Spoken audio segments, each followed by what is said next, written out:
Hi guys, good morning sa mga taga Santa Rosa nga pala dyan, or rather than mga taga Binyan, San Pedro, or Cabuyao na meron kayong flight, international man siya or local, papuntang NAIA Terminal 1, 2, 3, and 4. Meron po palang bus dito sa Robinson, Santa Rosa na bumibiyahe doon. So, point to point siya. So, vice versa din. So, from Robinson Santa Rosa going to that Terminal 1, 2, 3, and 4. And then Terminal 1, 2, 3, and 4 going to Santa Rosa. So, ayan guys.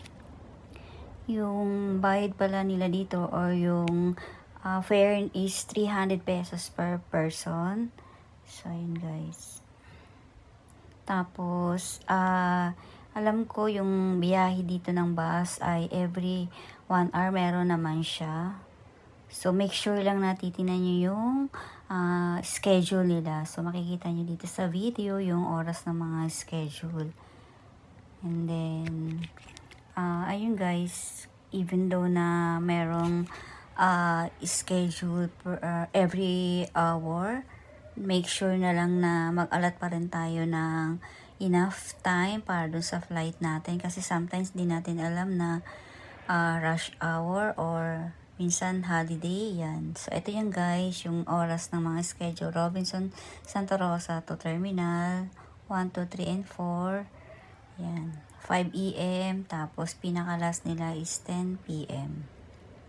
And then, meron din sa NAIA Terminal 1, 2, 3, and 4 going to Robinson Santa Rosa, 3:30 AM hanggang 8:30 PM. So, yan. Check nyo lang, guys, daily, pag bago kayo bumiyahe. So, yun yung bus, guys.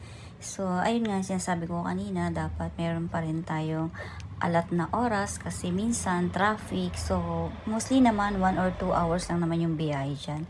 Kaya lang, based on my experience talaga na hindi ko akalain na holiday yata yun. So, papunta ako ng China noon, muntik na akong maiwan ng eroplano kasi, ayun nga, sobrang traffic talaga.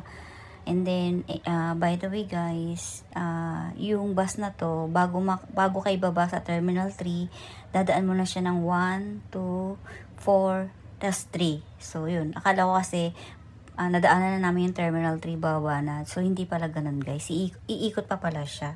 So, yun lang para sa mga hindi pa nakakaalam. Yun guys.